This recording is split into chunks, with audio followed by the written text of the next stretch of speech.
देख रहे हैं कर्पूरी ज्योति लाइव। ये जो है अपना बिहार के भरते ये सारे लीडर्स पूरे भारत से आए हुए और बिहार के तमाम लीडर और बिहार से कुल 4 से 5 लाख ये जो है जननायक कर्पूरी ठाकुर के शताब्दी समारोह में भाग हिस्सा ले रहे, उसका मैं चश्म गवाह और हिस्सेदार मैं भी इनके बीच में हूँ। डॉक्टर दुआ और हमारे साथ हैं एडवोकेट रामेश्वर ठाकुर पटना हाईकोर्ट। और ये जो कर्पूरी ठाकुर आज हम लोग पटना की धरती बिहार की धरती पे डॉक्टर दुआ दिल्ली से आपका ह्यूमन राइट्स का प्रेसिडेंट हमारे साथ पटना हाईकोर्ट के एडवोकेट रामेश्वर ठाकुर और समाज के तमाम लोग ये जो है जननायक कर्पूरी ठाकुर के शताब्दी में हिस्सा लेने आए हैं। ये कोई राजनीतिक का अखाड़ा नहीं बल्कि कर्पूरी ठाकुर के सम्मान में कर्पूरी ठाकुर के उनके आदर्शों पे चलने वाले उनका कि भारत रत्न मिला है, इस पर आप क्या आपके चैनल को अभिनंदन करता हूं। बिहार की धरती पे कई सालों के बाद मैं आया। इसी बिहार का मैं पैदाइश मेरी है, लेकिन मैं दिल्ली में रहता हूं और विदेशों में रहता हूं। मानवाधिकार का मैं एक कार्यकर्ता हूं, रिफॉर्मर हूं। आज जो हमारे जननायक कर्पूरी ठाकुर की जन शताब्दी मनाई गई, कल हमारे इसी जगजीवन राम भवन में एक भव्य प्रोग्राम हुआ जो पूरे देश के करीब सभी जिलों से लोग आए थे। और जिस तरह से आज करीब 3 से 4 लाख लोग पूरे बिहार के लोग कर्पूरी जननायक के समर्थन में, कोई राजनीतिक नहीं, समर्थन में और उनकी जन शताब्दी मनाने के लिए जो हुजूम और जो सैलाब मैं देखा, मैं गदगद हो गया। और हमें ये मान लिया कि आज भी हमारे बिहार के अंदर जो दलित, शोषित, ओबीसी हैं, जो पिछड़ा है, इन तमाम लोग कर्पूरी जी को जननायक मानते हैं। और इस तरह से अगर कोई स्वर्गीय लिखता है तो मैं उस पर इंगित करूंगा कि स्वर्गीय ना लिखो।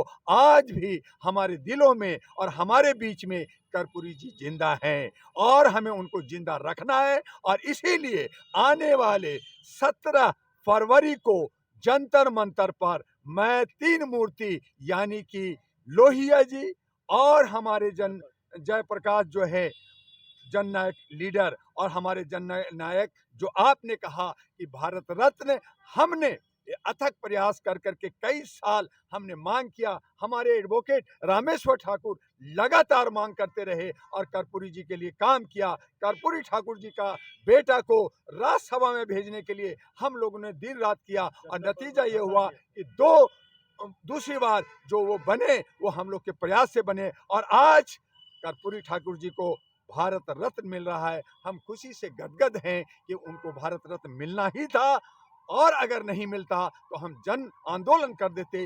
लेकिन सवाल ये है कि वो वोट बैंक ना हो और हमारे समाज हैं, इनका अधिकार लेना है, समता का अधिकार लेना है, महिला और पुरुष का अधिकार लेना है, दलित और शोषित का जो उनका हक बनता है, उसका जो आरक्षण बनता है, उन तमाम चीज़ों को ये सरकार को देना होगा। बिहार के सरकार चाहे नीतीश का हो, चाहे तेजस्वी का हो, चाहे किसी का हो, अगर कर्पूरी ठाकुर का अनादर होगा तो हम तमाम समाज के लोग खड़े होंगे। और खास करके आपके बिहार में एडवोकेट रामेश्वर ठाकुर के नेतृत्व में और कर्पूरी जी को जीवित रखने के लिए और जयप्रकाश और लोहिया के सम्मान को बढ़ाने के लिए हम लोग भारत के अंदर एक जन क्रांति बनाएंगे, उनकी प्राण प्रतिष्ठा करेंगे। आज हम लोग धार्मिक में ठीक है, राम जी आ गए हैं, लेकिन उनका बौद्धिक ज्ञान के लिए और राम राज के लिए कि एक ही तालाब के अंदर बाघ, बकरी और सभी लोग, हंस और कौवा पानी पीता था। आज हम देखना चाहते हैं कि 22 जनवरी के बाद क्या रामराज आया, क्या ये समानता का अधिकार हमें मिल रहा है या मिलेगा? क्या हमारा ये जो सरकार है, जो बीजेपी का सरकार है, वो समानता का लेकर के सभी को दबे कुचले को अधिकार देंगे?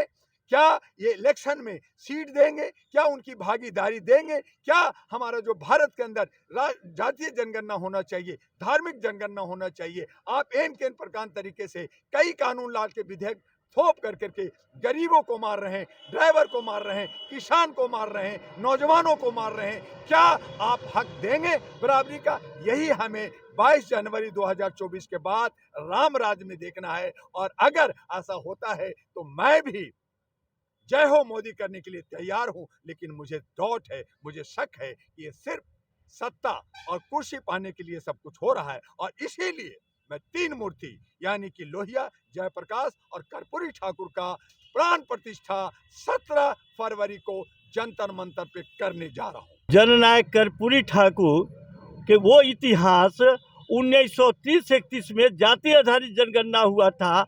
उस पीरियड में जब लंदन में गोलमेज सम्मेलन हुआ था तो उस पीरियड में टचेबल अनटचेबल कहा गया था, यानी टचेबल को जो पुश्तैनी सेवा पर आधारित लोगों के लिए कहीं कोई रास्ता मार्ग नहीं बना, कहीं शेड्यूल नहीं बनी, और एक अनटचेबल के रूप में उनको पार्लियामेंट में कानून के तहत 330 332 के तहत लोकसभा विधानसभा में जाने का रास्ता हुआ। जननायक कर्पूरी ठाकुर 1952 से लेकर 17 फरवरी 88 तक जो जीवन संघर्ष करके उस बड़ी खाई को बड़ी बारीकी से बिहार की धरती पर वो शेड्यूल बनाने का काम किया, उनको प्रतिनिधित्व रिप्रेजेंटेटिव देने का काम किया। वो इतिहास के लिए दिल्ली के वो कॉन्स्टिट्यूशनल क्लब से जो शुरू हुआ 100वीं शताब्दी समारोह हैदराबाद, बेंगलोर, उड़ीसा, बंगाल, यूपी तमाम जगह होते हुए यहाँ 23 जनवरी को पटना के जगजीवन राम शोध संस्थान में तमाम पूरे ऑल ओवर इंडिया के समाजवादी इकट्ठा हुए थे और रणनीति बनी थी कि अगला वो अगर से तो वो घोषणा की है भारत रत्न के लिए, तो ये तो अभी हमको डाउट है कि ये इसी पर ये 45% का वोट को वो चाह रहे भुना ले, बल्कि असली कर्पूरी का जो सपना है वो है बिहार में 1978 में जो कर्पूरी मॉडल आरक्षण मॉडल फार्मूला दिए, वो स्वर्ण समाज को, बैकवर्ड क्लास को, डाउन वाले ईबीसी को और एससी एसटी का जो कैप है वो नीतीश सरकार 75% का कैप लगाया है। वो कर्पूरी के जो फार्मूला था वो डबल करके वही मांग के लिए हम लोग 17 फरवरी के यानी पुण्यतिथि पर जननायक कर्पूरी ठाकुर के जो शहादत दिवस है, पुण्यतिथि है, तमाम लोहिया, जयप्रकाश और जननायक कर्पूरी के सपने को लेकर हम लोग दिल्ली के जंतर मंतर पर धरना भी देंगे।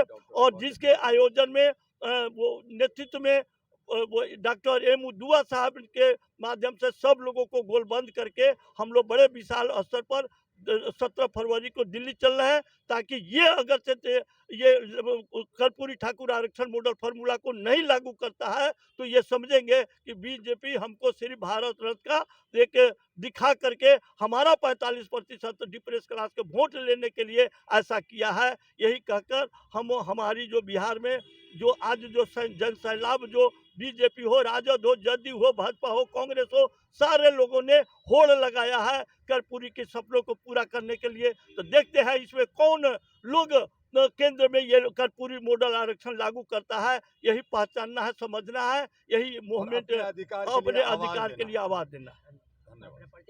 Advocate Rameshwar Thakur, Patna high court. जननायक कर्पूरी ठाकुर सामाजिक न्याय आंदोलन वो केटी और सोशल जस्टिस के रूप में ये मुहिम आज से नहीं, जब रामनाथ बाबू सांसद नहीं हुए थे, राज्यसभा दोबारा नहीं हुए थे, यही डॉक्टर दुआ साहब दिल्ली में हम लोगों के साथ जंतर मंतर पर धरना दिए और वही नीतीश सरकार उनको दोबारा भेजने का काम किया। वो रामनाथ बाबू जानते हैं, नीतीश सरकार भी जानती है।